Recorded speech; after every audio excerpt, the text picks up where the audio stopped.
Olha então, irmãos, de facto o Senhor é bom e nós não andávamos na escola dominical, mas o Senhor não se esqueceu de nós. E damos graças ao Senhor pelo dia em que uns na nossa juventude, outros já, uns na adolescência, outros na juventude, outros mais velhos, mas o Senhor falou aos nossos corações e nós não endurecemos o nosso coração, mas abrimos-lo ao Senhor e ouvimos a sua palavra. E por isso estamos aqui. E que o Senhor nos continue a dar o ânimo e a força para continuarmos com Ele até ao fim. Porque uma coisa nós sabemos, quem nos ajudou até aqui, vai nos ajudar até ao fim. Isso não temos dúvidas absolutamente nenhumas, porque o nosso Deus é fantástico, é fiel.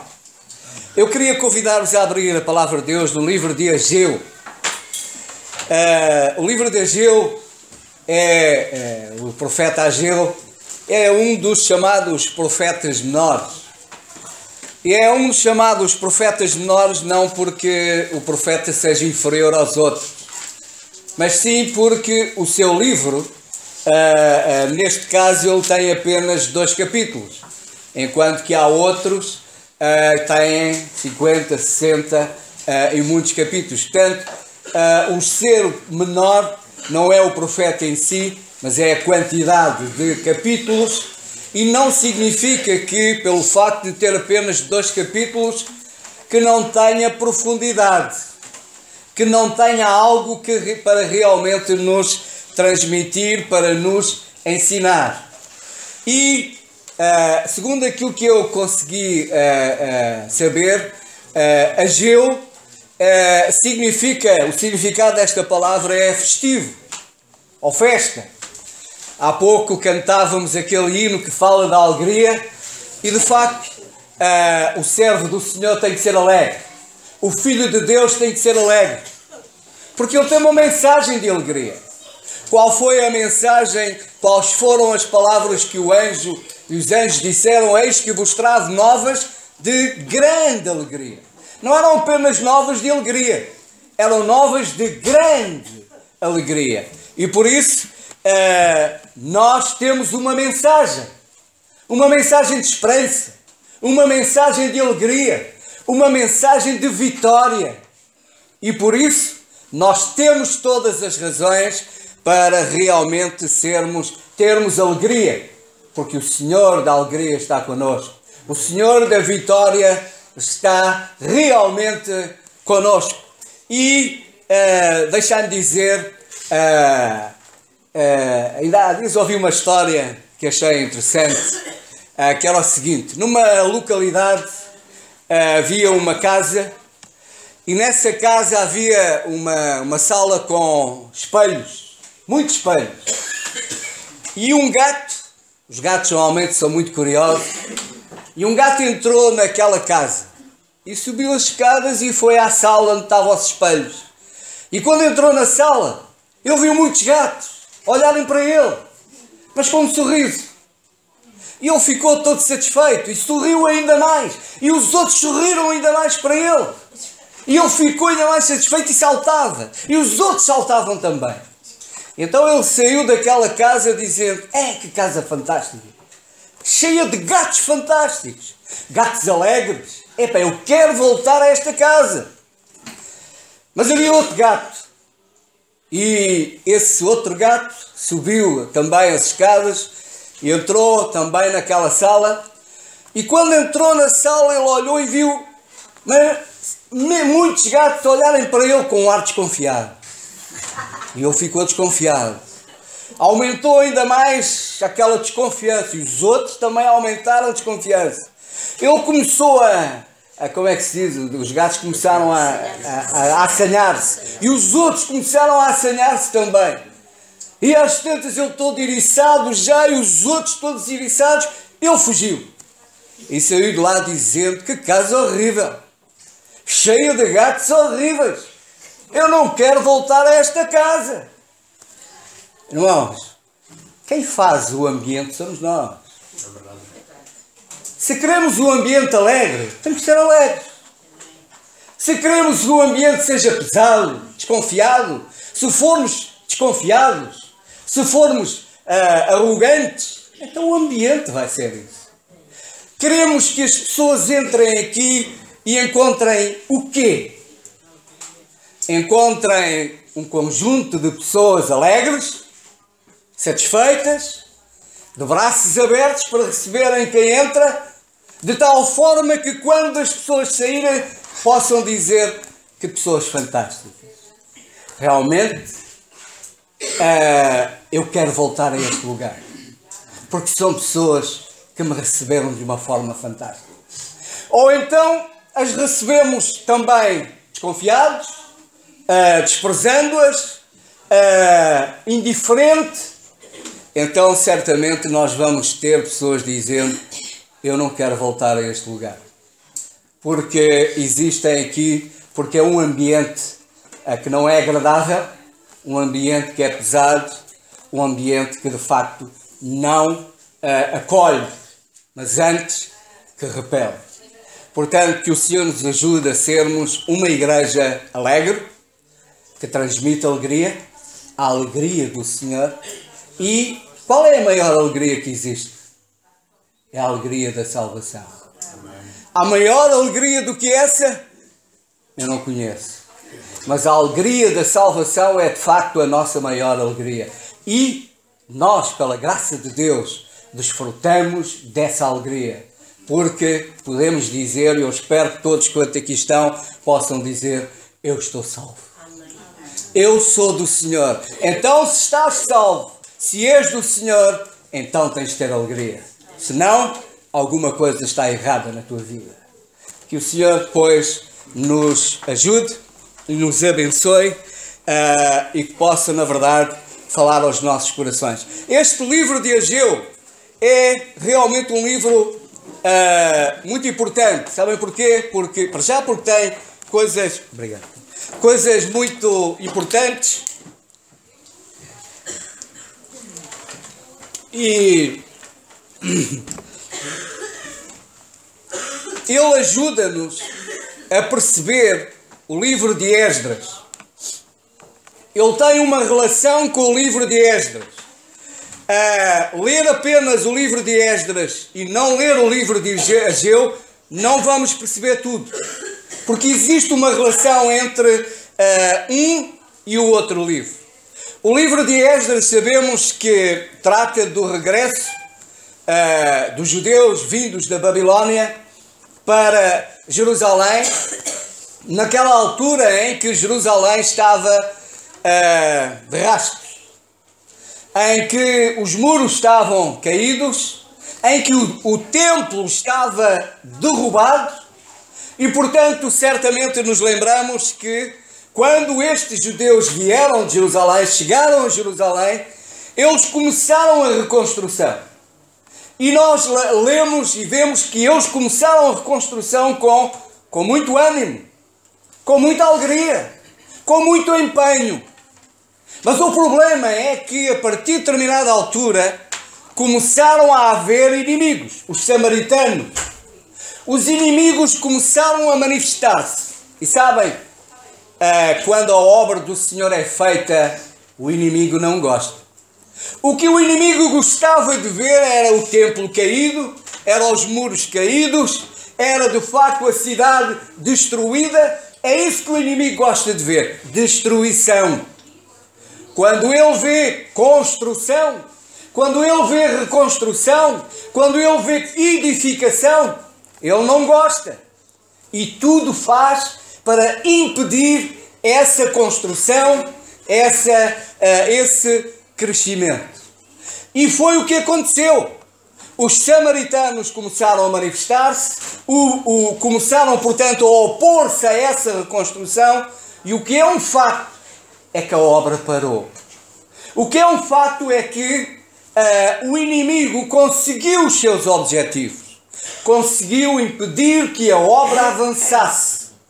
E, segundo dizem os entendidos, os estudiosos das Escrituras, houve esse período de, digamos, de paralisação, durou cerca de entre 16 a 18 anos. Portanto, eles perderam 16 anos, no mínimo 16 anos, eles deitaram à rua 16 anos. 16 anos em que a obra esteve parada, em que houve um abandono das coisas do Senhor e, portanto, o inimigo, ele cresceu. E, portanto, durante 16 anos, houve um abandono das coisas do Senhor, houve um abandono, de facto, da obra do Senhor. E, de certa forma, irmãos, nós vivemos também tempos difíceis. Vivemos tempos difíceis para a igreja, em que realmente, digamos que neste momento, existe alguma apatia. Existe alguma apatia, existe alguma negligência.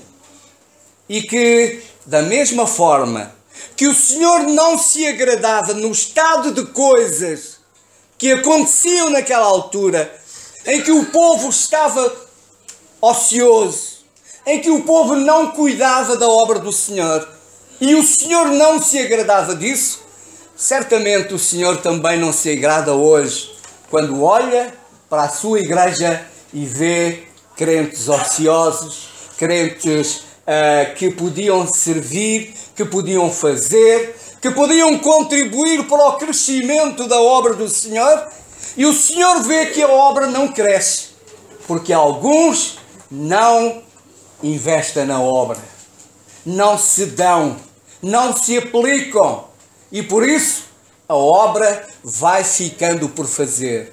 O próprio apóstolo Paulo, como sabemos, ele dizia que gostava de ir às regiões mais além. Ele gostava de ir mais além. Ele gostava de fazer mais. Mas não podia. Porque não tinha ninguém que o acompanhasse. Não tinha ninguém que o ajudasse. E, portanto, este é o tipo de situação de apostasia que realmente o Senhor não se agrada que exista na sua igreja. E por isso, o Senhor tinha que fazer qualquer coisa. O Senhor não podia permitir que as coisas continuassem daquela forma. Mesmo assim, o Senhor teve muita paciência. Durante 16 anos esperou que aquele povo se movesse na sua direção e não fez. Então, o Senhor um dia, ele chamou o seu profeta, o seu servo, Ageu, e lhe deu uma mensagem. A mensagem de esperança. Esta mensagem de vitória. Então chamou, e então lemos no capítulo 1, e no versículo 1, dizendo assim: no ano segundo do rei Dário, no 6º mês, no primeiro dia do mês, veio a palavra do Senhor pelo ministério do profeta Ageu a Zorobabel, filho de Sealtiel, príncipe de Judá, e a Josué, filho de Josadac, o sumo sacerdote, dizendo: o Senhor então envia o seu servo. E o seu servo, o profeta Ageu, começa o seu ministério falando a este povo. E em que dia? Neste dia que aqui está referido, que não foi um dia qualquer. Era um dia de festa. Era um dia da festa da lua nova. Portanto, era um dia em que o povo estava reunido. Porque eu já falei nisto numa outra igreja que realmente passa por tempos muito difíceis e de facto há um número de crentes, eu quero acreditar que o sejam, que normalmente aos cultos e à vida normal da igreja nunca aparece, mas quando há festas aparecem sempre. Aparecem sempre quando há festas. Quando é cultos especiais, quando há festas, aparecem sempre. Mas quando a igreja precisa deles, nunca estão presentes. Mas, nas festas, estes, na reconstrução do templo, não queriam saber. Mas quando havia festa, o dia da festa, estavam reunidos.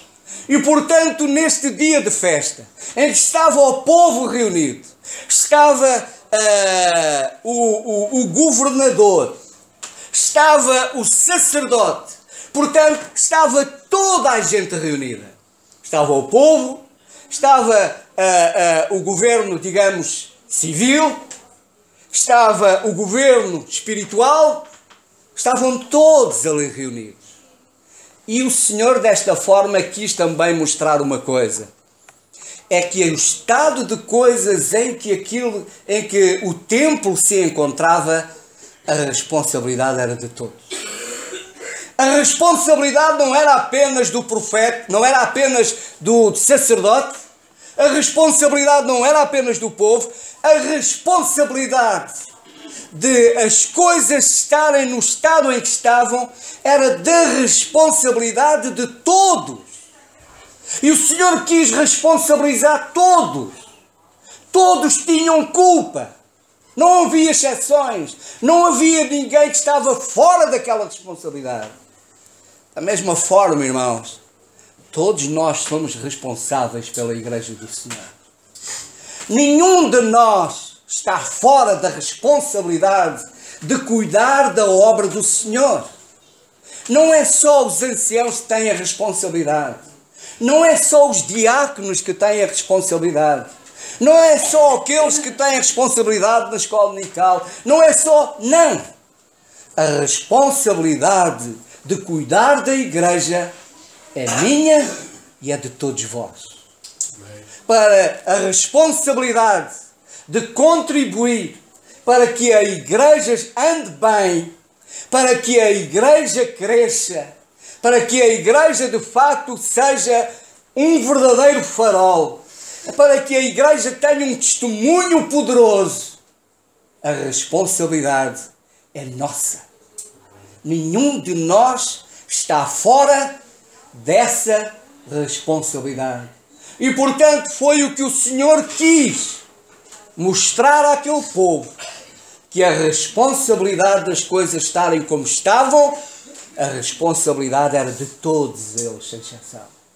E por isso, a palavra que o Senhor ia transmitir era dirigida a todos, porque a responsabilidade era de facto de todos. Então, o versículo 2 diz, reparem, não é o profeta Ageu que vai falar, é o Senhor que vai falar. E quando o Senhor fala, ele merece toda a atenção. Não é o profeta, é o Senhor. E então o Senhor diz, assim fala ao Senhor dos Exércitos, dizendo, este povo diz, não veio ainda o tempo em que a casa do Senhor deve ser edificada. O que é que isto vos parece, irmãos? Ou o que é que isto soa? Soa a desculpa. Quando nós não queremos fazer as coisas, nós arranjamos sempre desculpa. O que era um facto é que eles não queriam fazer. Eles não queriam trabalhar. E então a desculpa era, ainda não é tempo. Há de chegar o tempo em que nós vamos reconstruir o templo. Mas esse tempo, para eles nunca chegava. Durou 16 anos. Não houve tempo. Não havia chegado o tempo para reconstruir o templo. Durante 16 anos, o templo do Senhor esteve ao abandono. A obra do Senhor esteve ao abandono durante 16 anos. E ainda continuavam a dizer, ainda não é chegado o tempo. De facto, irmãos, o problema é que quando nós não temos vontade, quando nós não queremos fazer as coisas, nós arranjamos desculpas. Mas, reparem, é o Senhor que diz isto. Ou seja, o Senhor sabia o que eles diziam e sabia o que eles pensavam. Quando nós dizemos, ainda não é o tempo, ou ainda não, estamos a dizer a verdade ou estamos a tentar enganar-nos a nós mesmos? Porque enganar o Senhor não enganamos. Enganar o Senhor não enganamos. Portanto, eles estavam a enganar-se a si mesmos, arranjando desculpas para não fazer o que deviam fazer. Nós fazemos, logo fazemos. É como, às vezes, não é só os nossos filhos, às vezes eu próprio também faço, quando lá em casa me dizem, eu já vou. Espera aí só um bocadinho, ainda não é o tempo, eu já vou. E às vezes não vou. Às vezes passa o tempo e eu não vou. E é isso que muitas vezes nós fazemos com o Senhor. O Senhor chama-nos e diz-nos: Manel, Joaquim, António, eu tenho a obra para fazer. E nós dizemos: eu já vou, Senhor. Eu ainda não é o tempo, sabes? Eu ainda tenho que tratar disto, ainda tenho que fazer aquilo, ainda tenho tanto para fazer. Eu já vou, eu já faço. É mentira. Nós não queremos fazer. Então, o que nós queremos é enganar-nos a nós próprios. Mas uma coisa é certa: ao Senhor jamais nós enganamos. Ao Senhor jamais nós enganamos. Portanto, mais vale sermos honestos e dizermos ao Senhor: Senhor, eu não quero fazer. Eu não quero fazer. Do que estarmos com desculpas que não têm realmente sentido nenhum. E, portanto, aquele povo arranjava desculpas para não fazer. Irmãos, quando o Senhor nos chamar, digamos como muitos outros servos do Senhor: eis-me aqui. Envia-me a mim. Senhor, tu sabes que eu sou fraco. Tu sabes que eu não sei. Mas, Senhor, eu quero fazer. Eu estou aqui para ser o teu servo, para te servir. E, Senhor, eu vou, não na minha força, mas é na tua força. Eu vou, não na minha sabedoria, porque eu não sei nada. Eu vou na tua sabedoria. E então, irmãos, então eu tenho a certeza que a obra do Senhor é feita. Então eu tenho a certeza que a obra do Senhor neste lugar, ela crescerá quando cada um de nós tiver esta atitude. Senhor, eu estou aqui. Eu quero servir-te. Eu quero ser usado realmente por ti. Por isso é que a palavra do Senhor, ela passará os céus e a terra, mas ela jamais passará, porque ela é atual. O problema desta altura é o meu problema, o problema de cada um de nós. Porque a nossa vontade é estar sossegadinhos, não fazer nada. Essa é a nossa vontade. Mas, irmãos, nós lemos nas Escrituras que o Senhor só descansou um dia. Só houve um dia que Ele descansou. E desde esse dia, Ele trabalha. E trabalha a nosso favor. Ele não teve nunca mais um dia de descanso. Sabem porquê? Porque os nossos pecados lhe dão muito trabalho. Portanto, irmãos, se o Senhor não descansa, que direito temos nós de descansar? Que o Senhor nos ajude e nos leve, de facto, a servi-lo. Então, diz assim, veio, versículo 3, veio, pois, a palavra do Senhor pelo ministério do profeta Ageu, dizendo: é para vós tempo de habitardes nas vossas casas tocadas, e esta casa há de ficar deserta. Ou seja, a casa do Senhor, o templo do Senhor estava caído, mas a casa deles estava cada vez melhor. A casa deles, segundo dizem os entendidos, começaram a aparecer grandes casas, muito bem construídas, muito boas. Portanto, eles não tinham a mesma atitude em relação à sua própria vida, em relação aos seus interesses. Não era tempo de trabalhar para o Senhor, mas era tempo de trabalhar para seu proveito pessoal. Desprezavam a obra do Senhor, mas, no entanto, se esforçavam e lutavam para terem cada vez mais, para terem cada vez uma melhor casa, para terem cada vez melhores condições na sua casa. Irmãos, isto não é pecado. Isto não é pecado. Nós trabalharmos para termos uma casa com condições e com aquilo que o Senhor permitir que nós tenhamos, não é pecado. O que é mau é trabalharmos para isso e desprezarmos a obra do Senhor. É colocarmos os nossos interesses em primeiro lugar. Colocarmos os nossos interesses em primeiro lugar e desprezarmos os interesses do Senhor. Desprezarmos a obra do Senhor. Isso é que está errado. Não está errado cuidarmos da nossa família, darmos o melhor à nossa família. Isso não está errado.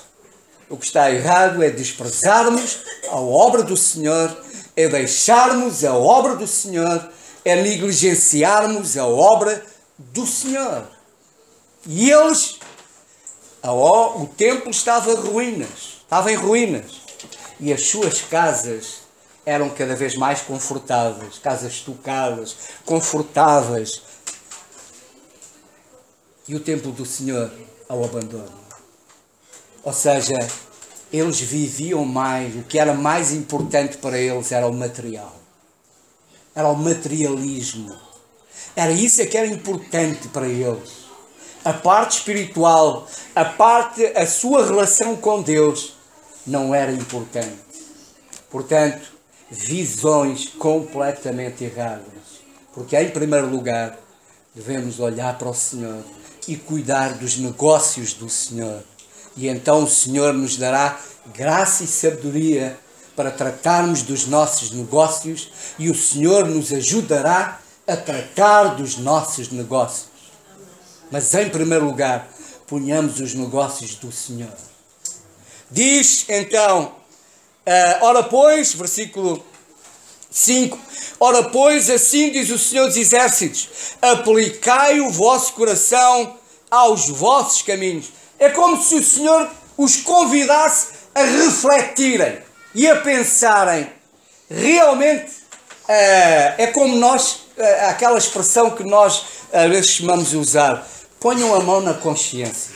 Quantas vezes nós não dizemos, põe a mão na consciência. Está certo aquilo que tu andas a fazer? Era como se o Senhor dissesse isso.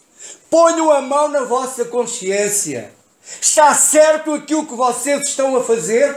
Está realmente correto? E se repararem, esta frase aparece mais que uma vez. Aparece mais que uma vez. Portanto, o Senhor convida o seu povo a refletirem com Ele. A refletirem, a porem a mão na consciência e dizer, realmente está certo aquilo que vocês estão a fazer? Está certo a vida que vocês estão a levar? Eu me lembro que quando eu, na minha juventude, de rebeldia,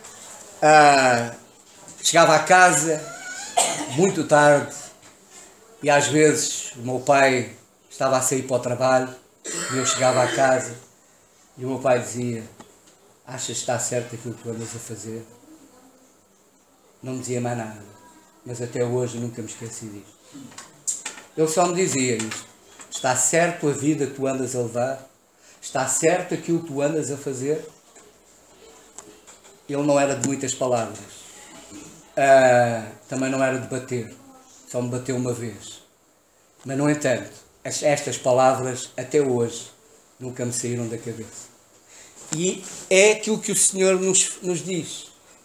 Examinai. Ponham a mão na consciência. Está certo aquilo que vocês andam a fazer? E é o que o Senhor, nesta manhã, quer também falar a mim e a cada um de vós. Examinemos. Ponhamos a mão na nossa consciência. Como é que tem sido a nossa relação com o Senhor? Como é que tem sido a nossa relação com a obra do Senhor? Temos nós sido verdadeiramente os servos que o Senhor quer que nós sejamos? Temos nós dado ao Senhor o lugar que Ele merece? Temos nós realmente nos esforçado e dado ao Senhor como Ele realmente merece?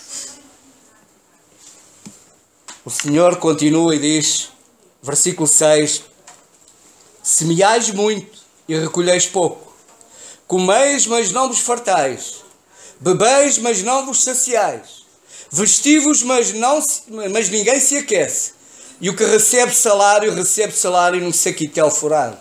Ou seja, o que é que tem valido todo o vosso esforço?